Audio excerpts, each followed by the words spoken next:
Next question आहे बघा, इनहरंट limitations of auditing. Auditing म्हणजे हिशेब तपासणीवर कोणकोणत्या मर्यादा पडतात. ह्या क्वेश्चनमध्ये तुम्हाला टोटल 8 पॉईंट आहेत. 8 मार्कासाठी येऊ शकतो क्वेश्चन. बघा, पहिला आहे पॉईंट बघा, test check. Then problems of deeply laid frauds. No assurance about future profitability, efficiency and prospects of the company. Dependence on others. Conflict with others. May not be independent. Effect of inflection. Inherent limitation of financial statement. आता बघा, test check पहिला मुद्दा आहे बघा.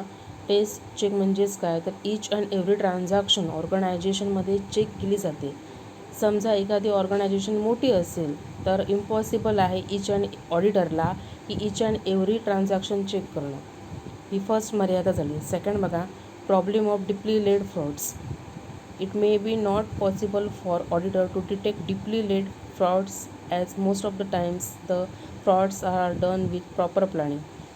आपण हिशेब तपासणी जो आहे म्हणजे ऑडिटर जो आहे त्याने ठरवलं की जाऊन एखादा चुका आणि अफरातफर त्याला अगोदरच माहीत नसते, त्याला सगळ्या बुक्स ऑफ अकाउंट चेक करावे लागतात, प्रॉपर प्लॅनिंग करावं लागतं आणि ते प्लॅनिंग करताना त्याला खूप वेळ घ्यावा लागतो. त्यामुळे तो एक प्रॉब्लेम म्हणता येईल किंवा ती एक मर्यादा पडते हिशेब तपासणी करताना. नेक्स्ट पॉईंट आहे बघा, no assurance about future profitability, efficiency and prospects of the company. ऑडिटरचं काम काय आहे, फायनान्शियल स्टेटमेंट ट्रू आणि फेअर व्ह्यू आहे की नाही ते पाहणे आणि ते फायनान्शियल स्टेटमेंट फ्री करणे एरर्स आणि फ्रॉड्समधनं. एरर्स आणि फ्रॉड्स असता कामा नये. परंतु एखादं ऑडिटर ॲश्युरन्स म्हणजे गॅरंटी देऊ शकत नाही की फ्युचरमध्ये त्या गोष्टी एरर्स आणि फ्रॉड्स निर्माणच होऊ शकत नाही अशी गॅरंटी देऊ शकत नाही. बघा, वाचते, लक्ष द्या. Auditors only reports whether the financial statements are true and fair, that is they are free from errors and frauds, but auditor cannot give assurance about future profitability, efficiency and prospects of the company. फ्युचरमध्ये profit वाढेल असं सांगता येणार नाही. पुढे चौथा आहे बघा मुद्दा, डिपेंडन्स ऑन अदर्स. ऑडिटरला इतरांवर डिपेंड राहावं लागतं. त्यामध्ये बघा कोणाकोणाचा समावेश होतो. त्यांनी स्वतः नेमलेला एम्प्लॉई असेल, एक्सपर्ट्स लाईक लॉयर्स, व्हॅल्युअर, मूल्यांकन असेटच्या मूल्य ठरवणारा व्यक्ती असेल तर त्याला इतरांवर डिपेंड राहावं लागतं. म्हणजे त्याच्याकडचं स्किल नसेल मूल्यांकनाचं तर त्याला नेमावं लागतो एखादा व्हॅल्युअर असेल तर. नेक्स्ट बघा, पाचवा मुद्दा आहे, कॉम्प्लीट विथ अदर्स. त्याला संघर्ष करावा लागतो. कोणाकोणाबरोबर संघर्ष करावा लागतो बघा. Auditor may have difference of opinion with the accountants, management and engineer. त्याचं मत, ऑडिटरचं मत जे आहे ते इतरांपेक्षा वेगळं असू शकतं.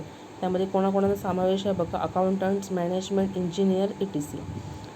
सहावा मुद्दा आहे बघा, may not be independent. Audit त्यामध्ये एक्सप्लेनेशन बघा, auditor is suppose to be independent and free from basis but in actual he may not be so. म्हणजे ऑडिटरला दुसऱ्यांच्या इन्फ्लुएन्सखाली वागावं लागतं, दुसऱ्यांच्या मताकडे वागावं, दुसऱ्यांचं मत घ्यावं लागतं. इंडिपेंडंट म्हणता येणार नाही. जर त्याला तो जर नॉलेजेबल असेल सगळ्या फील्डमधून तर त्याला स्वातंत्र्य आहे, तर तो स्वतःच्या कॉन्फिडन्सवर तो काम करू शकतो. परंतु ही एक मर्यादा पडते इंडिपेंडंट. पुढे बघा, इफेक्ट ऑफ इन्फ्लेक्शन. ऑडिटरचं काम काय आहे, फक्त फायनान्शियल स्टेटमेंट जे आहेत ते ट्रू आणि फेअर व्ह्यू बघण्याचं. परंतु बघा वाचते, auditor financial statements are considered to be true and fair but they do not take into consideration the effect of inflection. Inflection म्हणजेच काय, एखादी गोष्ट अधिक फुलवून सांगणे, फुगवून किंवा फुलवून सांगणे म्हणजेच काय, फक्त तो ट्रू आणि फेअर व्ह्यू आहे एवढंच चेक करू शकतो. एवढा मोठा अहवाल ऑडिटरचा वर्षभरातला, त्यात प्रत्येक गोष्टी बारकाईने तो सांगू शकत नाही. त्यामुळे जास्तीत जास्त तो बोलू शकत नाही एखाद्या गोष्टीवर. त्याला वेळेची मर्यादा पडते. पुढे आठवा मुद्दा आहे बघा, inherent limitation of financial statement.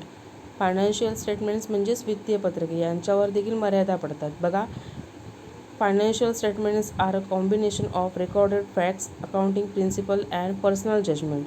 Financial statement कोणाकोणाचं कॉम्बिनेशन आहे बघा.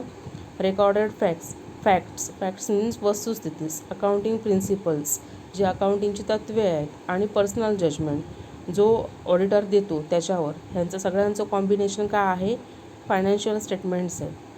द फिगर्स, आता ते फिगर जे घेतात ते कशावरून घेतात, अमाऊंट्स कशावरून घेतल्या जातात. The figures in the final accounts are recorded from the books of accounts. Books of अकाउंट्समधून घेतल्या जातात, जे काय व्हॅल्यू असतील त्याच्यावरून. That is they depend on the facts recorded and facts reported. जे रेकॉर्ड केलेले आहेत आणि जे अहवाल सादर करणार आहे त्यातल्या त्या फिगर घेतल्या जातात. पुन्हा एकदा the recording and reporting depends. आता जे रेकॉर्ड केलेले आहेत फिगर्स किंवा हिशेब तपासणीस जो अहवाल देणार आहे ते कोणावर डिपेंड असतं, तर अकाउंटिंगच्या प्रिन्सिपल्स, जे नॉलेज आहे अकाउंटिंगचं ऑडिटरला त्याच्यावर डिपेंड असतं. काय तर रेकॉर्डिंग फिगर्स आणि रिपोर्टिंग. जर if mistake is made at the beginning itself, final accounts may not B correct. जर सुरुवातीलाच गोंधळ असेल फिगरमध्ये फिगरच जर जास्त कमी जास्त दाखवल्या असेल तर फायनल अकाउंट कसं रेडी होणार. मुळातच जर चूक झाली असेल तर मग बाकीच्या गोष्टी पण चुकीच्या घडून जाणार आणि ट्रू आणि फेअर व्ह्यूचा शेरा देताना ऑडिटरला खूप विचार करावा लागणार. त्यामुळे पुन्हा सगळ्या बिगिनिंग गोष्टी पुन्हा सुरुवातीपासून त्यांना सगळं चेक करावं लागणार. कुठे एरर आहे, कुठे फ्रॉड आहे, कोणत्या गोष्टी आहे, सखोल अभ्यास करावा लागतो. ही एक मर्यादा पडते. बघा, टोटल 8 पॉईंट आहेत, एक्झामला येऊ शकतो हा क्वेश्चन. पुढे नेक्स्ट आहे बघा question, qualities of an auditor. Auditor म्हणजे कोण, हिशेब तपास, त्याच्याकडे कोणकोणते गुण असले पाहिजे. क्वालिटीज म्हणजेच गुण.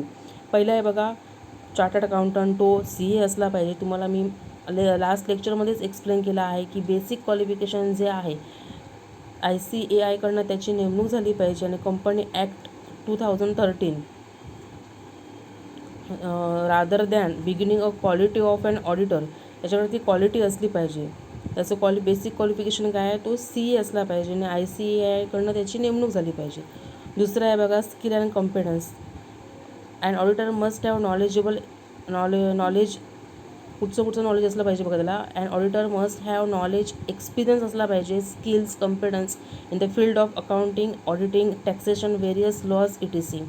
स्किल अँड कॉम्पिटन्समध्ये दिलं आहे बघा त्यांनी की त्याला नॉलेज असलं पाहिजे, एक अनुभव असला पाहिजे, कौशल्य असलं पाहिजे, काम करण्याची ताकद असली पाहिजे, आवड असली पाहिजे. कोणकोणत्या फील्डमधली, तर accounting, auditing, taxation, various laws etc.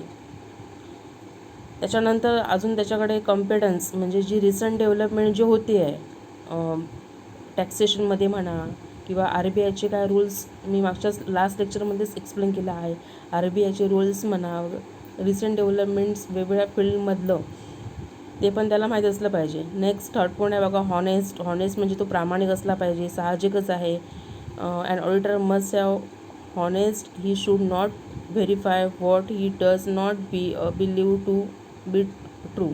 Honest असला पाहिजे. हॉनेस्ट असेल तर तो चांगला काम करू शकतो, कंपनीला चांगलं ओपिनियन देऊ शकतो, कंपनीकडनं चांगलं काम वर्क डन करू शकतो. पुढे knowledge of the business. Auditor should have throughout knowledge about client business. जर क्लायंट बिझनेस त्याला नॉलेज असलं पाहिजे तर त्याचं काम पटापट होऊ शकतं. नाहीतर जास्त क्लायंटचा बिझनेस समजून घेण्यातच त्याचा वेळ जाऊ शकतो. त्यामुळे त्याच्याकडे ही क्वालिटी असली पाहिजे. त्याचप्रमाणे he should even have knowledge about client competitors business. स्पर्धक जो बिझनेस आहे त्याच्या संदर्भात पण त्याला नॉलेज असलं पाहिजे ऑडिटरला. पुढे कॉन्फिडेन्शियल म्हणजेच काय, गुप्तता. त्याने एखाद्या कंपनीबद्दल गुप्तता राखली पाहिजे. संबंधित कंपनीचं जर तो ऑडिट करत असेल तर त्या कंपनीतील काही गोष्टी आहेत त्या दुसऱ्या कंपनीला जाऊन सांगता कामा नये. कॉन्फिडेन्शियल असला पाहिजे. पुढे watch dog but not blood Hunt म्हणजेच काय, त्याने जसा त्याने एक उदाहरण दिलं आहे, पण शब्दशः घेऊ नका तुम्ही. कुत्रा कसा देखरेख करतो आणि अनोळखी व्यक्ती असतील तर त्याला भुंकतो. पण इथे काय आहे ऑडिटरची भूमिका, तर त्याने कुठे कुठे चुका अफरातफर झाल्या आहेत त्या शोधून काढल्या पाहिजेत. परंतु त्याच्यावर he should be alert but not suspicious. म्हणजेच काय, त्याने अलर्ट केला पाहिजे की ह्या चुका होऊ शकतात किंवा ही चूक घडू शकते. किंवा he should protect the interest of the client like watchdog. त्याने प्रोटेक्ट म्हणजे काय, संरक्षण केलं पाहिजे की क्लायंटचा जो बिझनेस आहे त्याच्यामध्ये जास्तीत जास्त अफरातफर होता कामा नये किंवा चुका होता कामा नये, यासाठी त्याने देखरेख ठेवली पाहिजे. नेक्स्ट पॉईंट आहे बघा 7वा, independent. Auditor should be independent. He should be impartial as well as fearless while performing his duties. Impartial म्हणजे त्याने दुजीभाव करता कामा नये. 2 कंपन्यांचं जर ऑडिट करत असेल तर एका कंपनीला चांगल्या पद्धतीने ट्रीट केलं आणि दुसऱ्या कंपनीला चांगल्या पद्धतीने ट्रीट नाही केलं तर असा दुजीभाव करता कामा नये. फेअरनेस असला पाहिजे, इम्पार्शियल असलं, पारदर्शक त्याचं काम असलं पाहिजे. पुढे नेक्स्ट आहे बघा 8वा point, judgment. Auditor should be able to जज पीपल. तो जजमेंटल असला पाहिजे. The process of judgment is involve at each and every stage of his work. He should be able to जज क्लायंट. कोणाकोणाला त्याने जज केलं पाहिजे, जज client, their staff, internal auditor, joint auditor, branch auditor, expert and his own staff also. Last point आहे बघा systematic. Auditor should be systematic. तो पद्धतशीर असला पाहिजे. While doing his work. तो काम करत असताना सिस्टमॅटिक पद्धतशीर पद्धतीने त्याने काम केलं पाहिजे. He should plan his work systematically and work accordingly. त्याने प्लॅनिंग केलं पाहिजे कामाचं. अशा प्रकारे हे 9 पॉईंट्स आहेत आणि सोपे आहेत पॉईंट्स. एक्झामला हा प्रश्न विचारला जाऊ शकतो, म्हणजे चांगलं प्रिपरेशन करा. ठीक आहे, थँक्यू.